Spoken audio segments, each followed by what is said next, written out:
said, I am the chapter advisor for IOTA New at Truman State University. This is my 11th year at doing that, and unfortunately, my last year. I am retiring at the end of this year, but I'm working with a couple of faculty members who are going to take my place next year.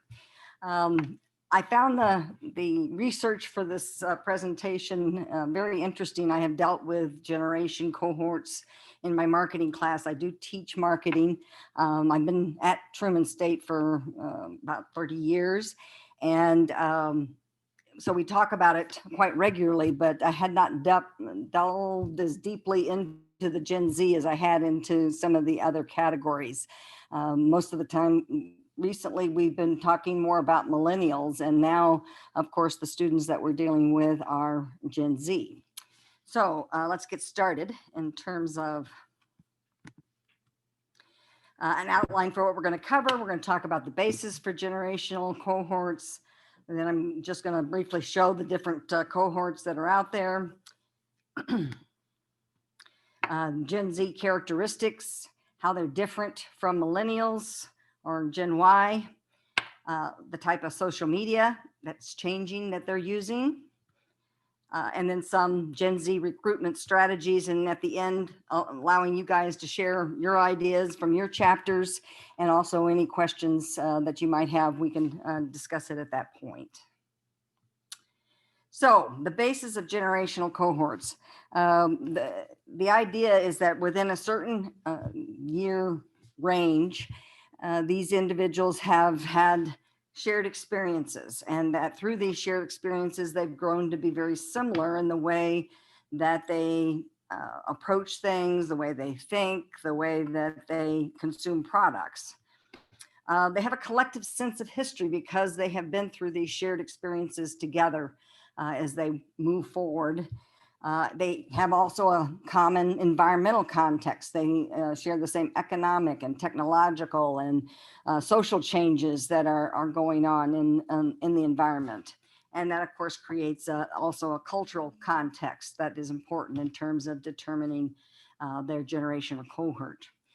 Parenting style changes. And I thought this was kind of interesting because in some families, they have members from the millennial generation and from the Gen Z generation, and yet apparently somewhere in the middle of those two time frames, they change the way that they parent their children to some extent.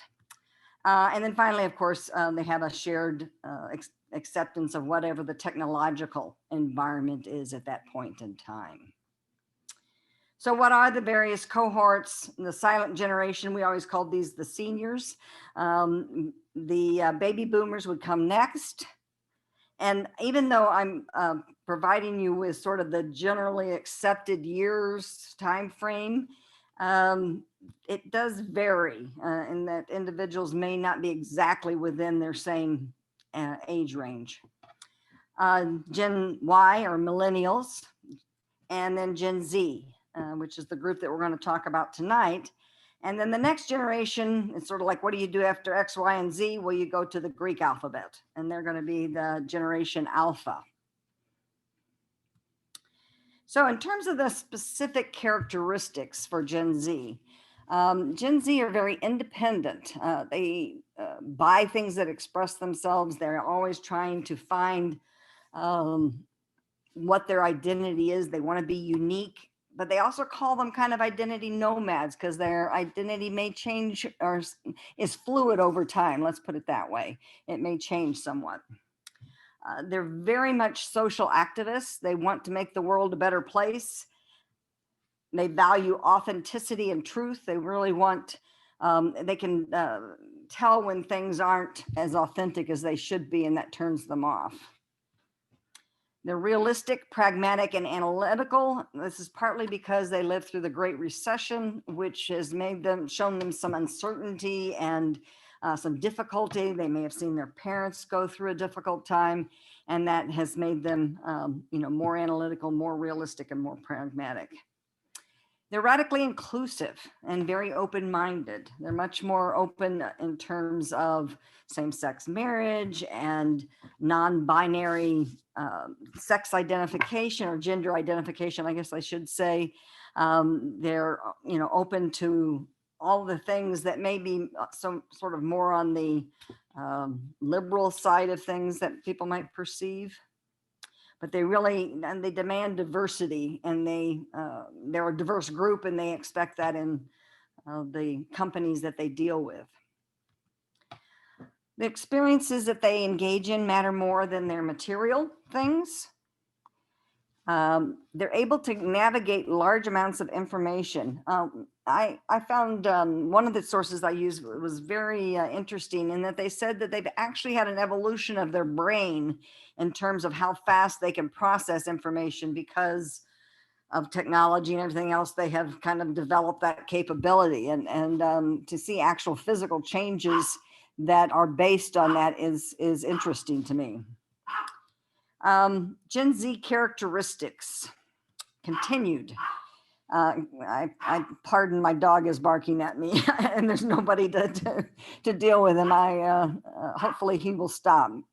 Value online communities based on causes and interests. As I said, they're activists, and so they will look for online communities that represent the causes that are important to them, and they'll want to share their activism and their sense of importance with others that value that as well.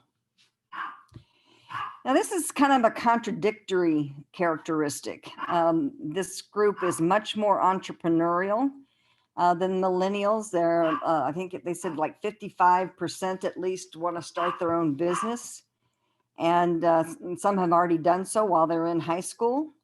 And yet, on the other hand, they're also considered to be risk averse. They're looking for security, both job security and just stability in general, which to me is kind of contradictory. And so that's why I kind of put them there together.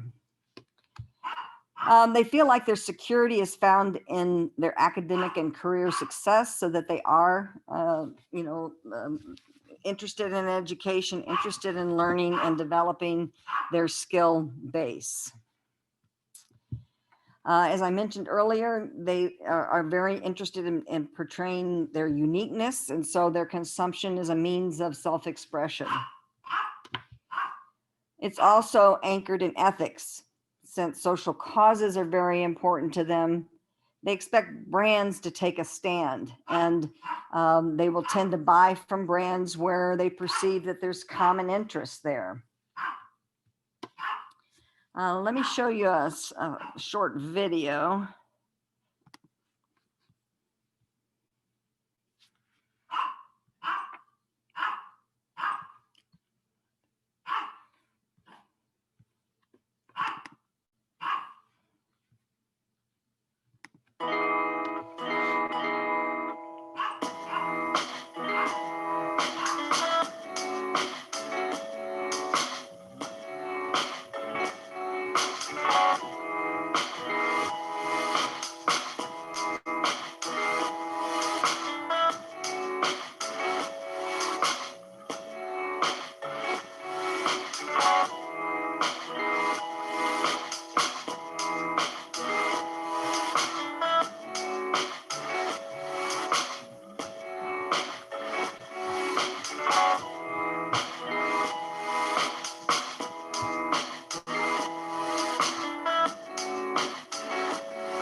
must say, as I watched that, I looked for the shortest one that also kind of covered their main characteristics. But I think that doing the research has rubbed off on me because I felt like it dragged a little bit. So I apologize for that if you felt the same way. So differences from millennials. As I mentioned earlier, they're pragmatic and realistic, whereas millennials are much more optimistic and perhaps idealistic. They're digital natives. They grew up with high-speed internet. In fact, that was sort of the demarcation line in some instances where they were making an exception when you might not follow the exact years. So if you grew up in an area that didn't have high-speed internet, then you probably aren't as Gen Z maybe as some of the others within that category. So they've always had a high-speed internet and social media.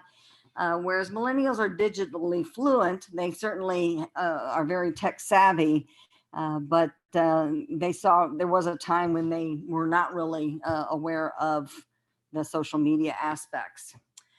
In terms of their online presence, millennials are much more forthcoming with their personal information, whereas Gen Z has sort of learned maybe that that's not always a good thing. And so they're a little bit more private with their information. They're more self-reliant and independent, whereas the millennials are more collaborative, maybe somewhat naive, and you've heard of the me generation, they feel somewhat entitled. In terms of the parenting, I mentioned that the style was different. The millennials had what are known as helicopter parents or tiger parents that sort of did a lot of things for them, whereas the Gen Z parents encouraged them to use their technology to find out about things, and so they became much more self-reliant and curious on their own. Economically, the Gen Z lived through the Great Recession, whereas the millennials lived in an economic boom, and that changed their perception of where Gen Z needs a little bit more security than, particularly I think financial security, than the millennials do. The attention span's getting even shorter. 12 seconds versus 8 seconds was the source that I looked at. I showed a digital transformation video in my IMC and social media class today. And they compared, they said that Gen Z has only 7 seconds in terms of an attention span, and compared it that a goldfish had a longer attention span than they did, which I thought was somewhat humorous. In terms of influencers, both are affected and influenced by influencers, but the millennials are maybe a little bit more impressed with celebrities, whereas Gen Z are more interested maybe in the micro influencers and particularly their friends. But micro influencers don't have as many followers, and they come across as being more authentic, that they're not just paid celebrities, that they really do know about the product and use it and care about it. Also, Gen Z tends to be more visual than the millennials. Social media usage. Some would say, maybe don't use Facebook. They are certainly declining in their Facebook usage. And as you see here, it's used more to keep tabs on their extended family and maybe acquaintances. Of course, the decline of Facebook is the fact that more of the older generations are using Facebook. And so then, of course, it loses its coolness to the Gen Z crowd. So the most popular media with them is Instagram, Snapchat, and YouTube, although TikTok is coming up there pretty fast. And as you can see that they have adapted to TikTok and are using TikTok more than millennials are. I remember I taught the same IMC and social media class last year, and we talked about TikTok, and most of the people in the class were not necessarily aware of it, whereas this year they're very aware of it and are familiar with the dancing and those sorts of things. It's a fun website. Twitter, they use in terms of following certain people that they want to know more about and to stay informed on various things. Unfortunately, most of our young people use social media as their main source of news and information. So what are some strategies with recruiting Gen Z? First of all, you have to get their attention. And so I say, use Snapchat, use Instagram, use YouTube, TikTok, and we still use Facebook. I mean, there's still a number of people that are using Facebook and that, has been successful with our recruiting. Now, each of these platforms has its own personality. And so, certainly Snapchat is when you don't want something on there permanent. Instagram is more stories and, sharing of video or pictures and those sorts of things. YouTube is their favored video platform. TikTok is, again, the fun one where they do kind of silly things. And then Facebook, again, is, where they stay in touch with acquaintances and their extended family, but also, some still use it in terms of their platform with friends on campus. Video testimonial. They like things in the video format. And if you can provide some sort of a testimonial about, have various people do very short, you don't want them to be long, testimonials about how Delta Sigma Pi has affected their life, their job choices, their ability to get internships, any of those kinds of things, something that's impactful, being an officer, doing community service. Those are things that they're going to be interested in and will find enticing. The website is important. Most groups have a website, although they're inevitably out of date and sometimes hard to find, etc. So since we promote professionalism, you want to make sure that your website is accessible, that it's current, that the links work, and that it looks professional and has a good, solid appearance. As much as you can, you want to try to personalize the experience for them, find out the things that are important to them and connect them to your chapter and to the activities of the chapter. We tend to have a very wide variety of things going on, and there's usually something that is of interest to these individuals. Recruitment processes, they have to reflect professionalism. Again, they believe in authenticity, and if you say you're an organization, a professional business fraternity, they want to see that you operate things in a professional way. And so, make sure that you've, dotted your I's and crossed your T's, and that your speakers are good, solid speakers, and particularly during the recruitment event. Community service. As I mentioned, there's social activists. They have causes. At least our chapter has a particular philanthropy that we support, and we talk about that, tell that story, that it was one of our founders who had cystic fibrosis and that we have adopted that as our philanthropy. And a lot of the new prospective students can relate to that and think that that's important and are happy that we picked something that was important to us. Now, we also do a lot of community service for a lot of other areas. And so it's not just that one cause, but they want to know that that is something that's important to us and that we've dedicated ourselves to. Their personal brand is important, and that's certainly something that Delta Sigma Pi can help them with. And so, you want to talk about personal brand throughout the year, but also in terms of recruitment and how building a leadership platform and leadership experience can help them as they progress in their career, and they will be interested in doing that. Referrals, as I said, friends are usually their best influencers in terms of things that they buy, but also in the organizations that they join. And so having people invite a couple of friends that they think would be good, solid brothers is always an effective way of bringing good people in and getting people that are likely to join. One of the things that our chapter has done is a social media takeover. They took over Snapchat, or one person did. They can talk about things related to Delta Sigma Pi. They can answer questions if they come up. There are a number of things that you can do within that framework. Create a fun recruitment thing. We always try to think of new things and connect all the values that are important to Delta Sigma Pi.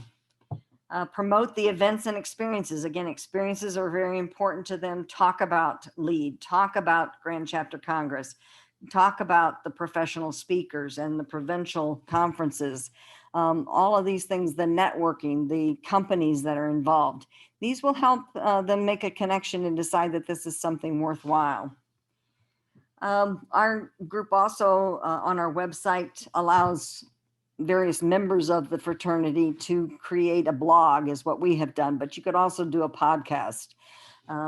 Again, you have to kind of think about, what would you talk about, and maybe a social cause that you're interested in, or a marketing experience or business experience for those who aren't marketers that they've had. They like GIFs, memes, and emojis. And obviously you don't want to overuse these because of the professional aspect of it. But there are times for fun. We often have a theme for our slides during the meeting to kind of make them a little bit more interesting. So each of the officers on their slide has a slide or meme that is related to whatever the theme is. Like we had of course the welcome back theme and Happy New Year was kind of combined. We've had a week where they did baby pictures or young kids pictures, one that was showing school spirit. So they're just different things that you can do that kind of add a little bit of fun for the meetings. And then, I put this down here because, we're talking about Gen Z as though we can't use all of our other ways of recruiting. And certainly my perspective as a marketer is you want to use multiple methods and reach people from as many different spaces as you can. They're not usually big on email. However, because of our learning management system, that's how they're communicated with their teachers. And so an email is often easier for us to access than maybe, phone numbers and those sorts of things. Once they become members, obviously, then they get into GroupMe groups and that kind of thing.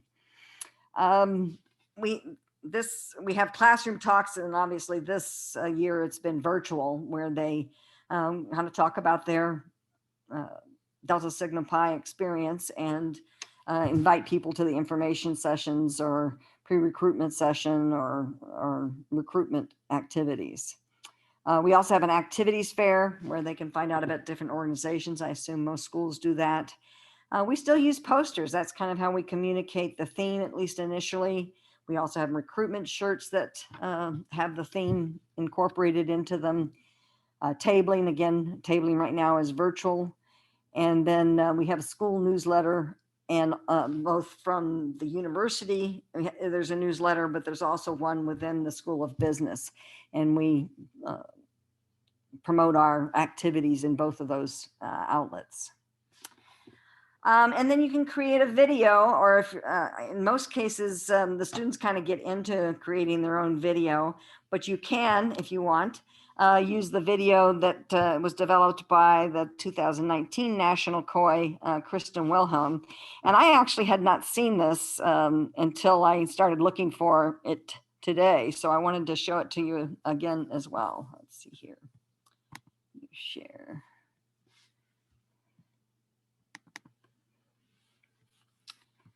And oops, get out of that and go here.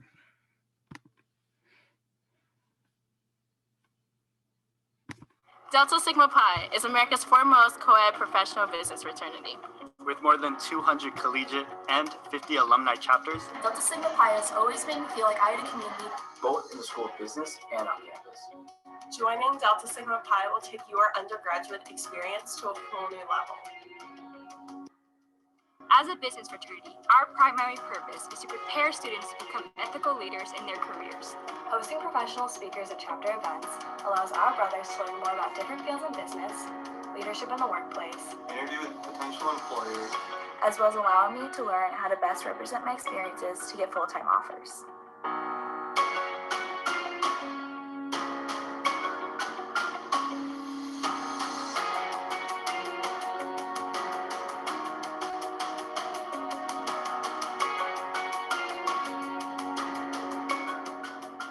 Being in DSP has provided me with the strongest academic support network that I could ask for. It's a whole nother level of confidence that you can have when you walk into a classroom and you see several of your DSP friends there. The misconception about professionalism is that it's just all business, but really I think that professionalism brings in a lot of mentorship and a lot of personal development that you learn along the way too. In 1907, Delta Sigma Pi was established at New York University in part to provide opportunities to students who have been denied admission into other fraternity due to their identity. Since then, we've come a long way. DSP welcomes business leaders of all backgrounds, regardless of their race, religion, disability, gender, or sexuality. With strict rules against hazing and harassment, Delta Sigma Pi offers a home for all. Community service means showing kindness, sharing compassion, and really just fostering hope in a community with amazing people all around us. Members donate time and materials to help out the kids and families going through stressful times. Last year, we supplied over $75,000 to students all over America. Donations from our wide support of alumni brothers help send our collegians to conferences where they get to meet CEOs from well-known companies, as well as build their soft and hard leadership skills. The financial support of Delta Sigma Pi helped my collegiate career in a way that I never expected.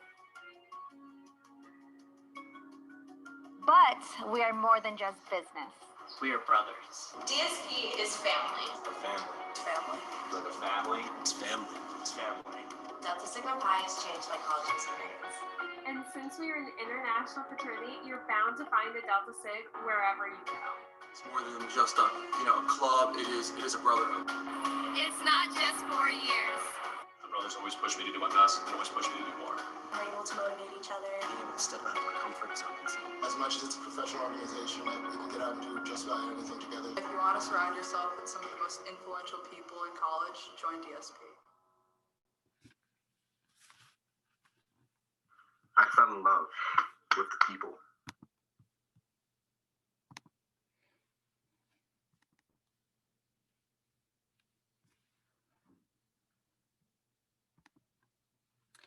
Another thing that we have done, I kind of put this on a separate slide so I could make sure I could get the filter in there, is to do an overlay filter on Facebook. And that, again, publicizes it.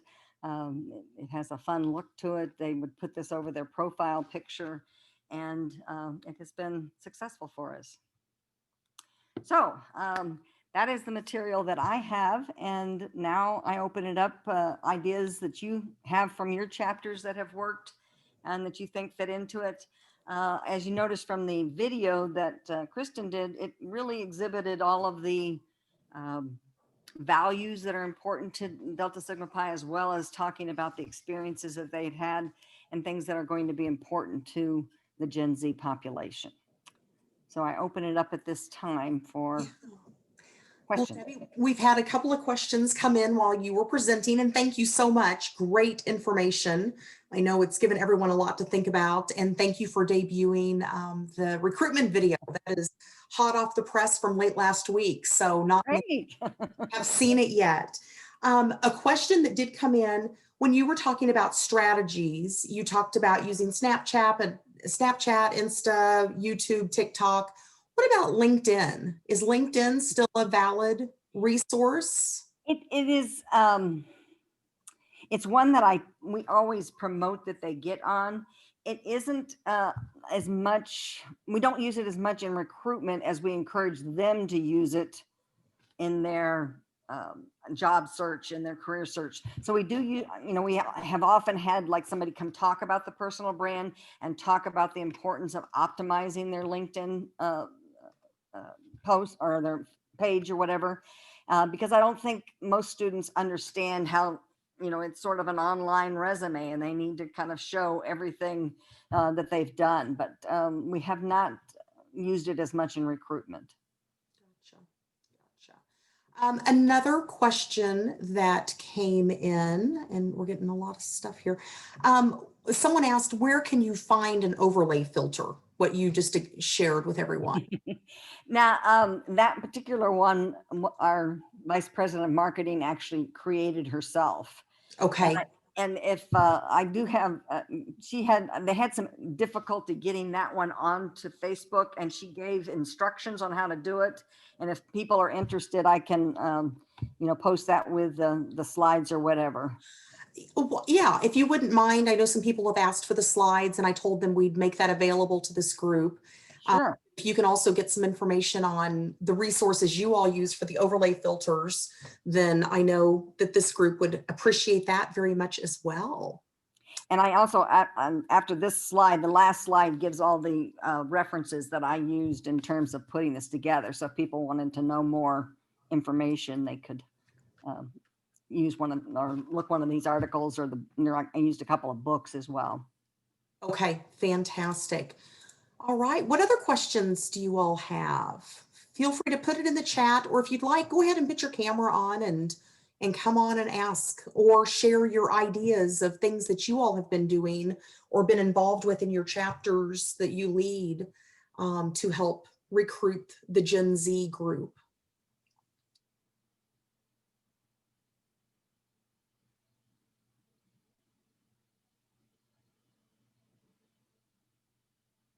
Anyone?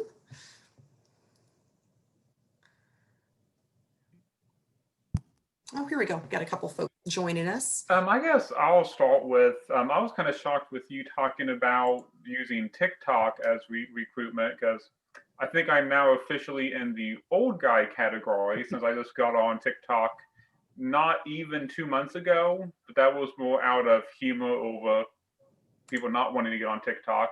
So with a lot of those being like 30 seconds, 60 seconds, some people can do live. How would you recommend using TikTok? Would it be doing a live session if the person has at least 1,000 followers, or just doing little snippets like you would do on Snapchat?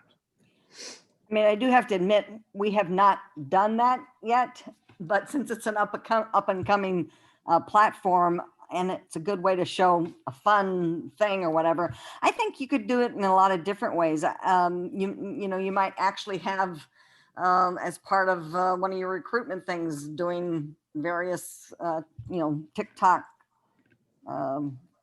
things as a fun, a dance or whatever as a fun activity or whatever. I don't know that I would use it in terms of providing information about the chapter, but just to kind of show that brotherhood side, and to show that that we do have fun as well as being professional and working on community service.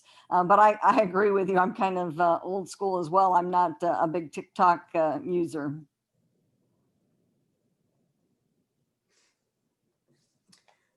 Great. It looks like there's a question out there. We are finding a lot of Zoom fatigue. So we have done some in-person social activities. Any suggestions for social distance geared for Gen Z? We have done what they call speed dating, where they are 6 feet apart. They get so many minutes one-on-one, and then move on to the next one. Now, right now, we're just doing it for when they are doing the big brother, little brother, kind of get to know you sort of thing. And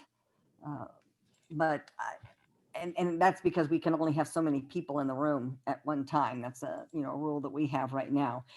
In the fall, we did an outdoor.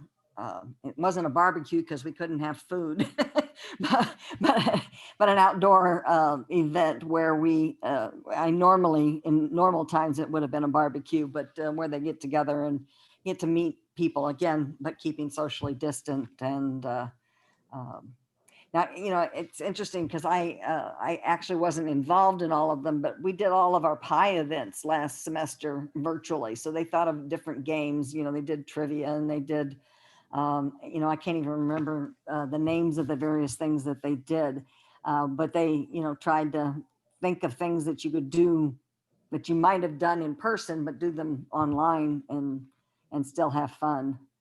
But those are the things that we have done. We've been fairly limited in terms of doing anything actually in person, just because we have a fairly large chapter and we can't include everybody within the rooms that we have. Right. Another good socially distanced way to have some entertainment, and someone just shared it, is the virtual game nights. And I know a lot of chapters have been doing that. I can share, I've heard from other chapters also that they've done some of the escape rooms. They have some virtual versions now available to do that. I don't know the audience size, but something you might be able to look into. So those are a couple of things that could be good. Some have even done like had played music, had a DJ, and people just kind of create a playlist, and everyone has hung out and listened to some of that. And that seems to be something that resonates with Gen Z and millennials at this time. Yes, I did say virtual escape room, and yeah, it's interesting. I don't know anything more about it than that, Kenneth, but I have heard a couple of chapters and or alumni that have mentioned taking part in virtual escape rooms. And I would say your best bet might be to, try to talk with one of your local, if you have one, or I guess if it's virtual, it doesn't matter where it would be. Call an escape room and ask them if they offer virtual options or how that might work. And then Debbie, another idea, we did a virtual potluck and played games over Zoom, and that was a lot of fun for another group. So lots of great ideas, and I'm sure there's so many more that we have not thought about. Here's another, a virtual talent show would be fun, showcase talents of brothers and recruits and get to know something about each other, or an arts and crafts night. In talking about TikTok, I have heard of some chapters doing some TikTok competitions that would kind of fall into the category of talent show, I think, and they've had some fun with that. One of the things we did do in person and with social distances, we had our 5K run, and we were able to do that because it was outside. Of course, that was in the fall semester when it was warmer. That's a great idea. And what, everyone just did their own 5K and reported back? Well, I think I'm trying to think. I think there was, now that you say that, I don't know, because normally there would be a path, but they wouldn't have done that because of the social distancing. So yeah, I guess that they did. Right, because man, I could participate in one of those sitting at my desk and pretending I've just ran. or do like the commercial where the woman puts the Fitbit on the dog or something and is counting the steps. Exactly. Well, some great ideas everyone's sharing. Any others that you would like to share or inquire about, or other questions from the presentation regarding strategies and ideas that Dr. Cartwright has been a part of with the chapters she works with?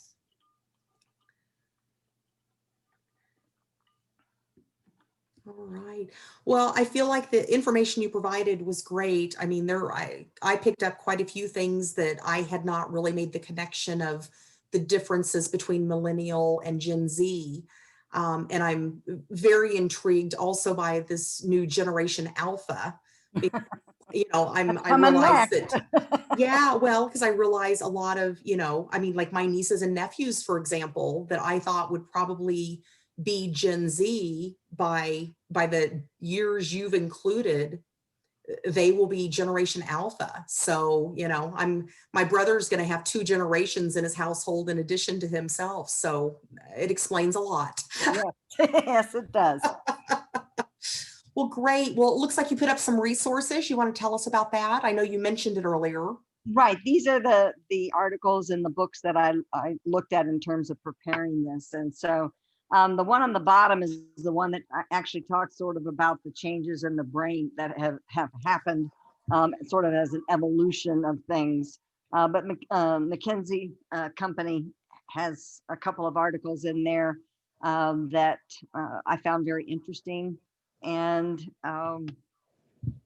anyway, and there was also the book, the first one, The Engaging Gen Z. The second author on that is actually somebody who's in the Gen Z group. So I thought that was interesting as well for identifying different ways to engage them. Fantastic. A couple more comments that have come in since we were talking about that. Charity Miles is a great app where the company donates to charities for miles run, and a couple of people are familiar with that and recommend it. So I'm not sure if everyone's following along in the chat, but if you're not, Charity Miles would be something to look into potentially for your chapter or other organizations you're working with. So excellent. Well, Debbie, thank you so very much. As I noted in comments earlier, I will send out the slide deck and the other items that have been mentioned tonight.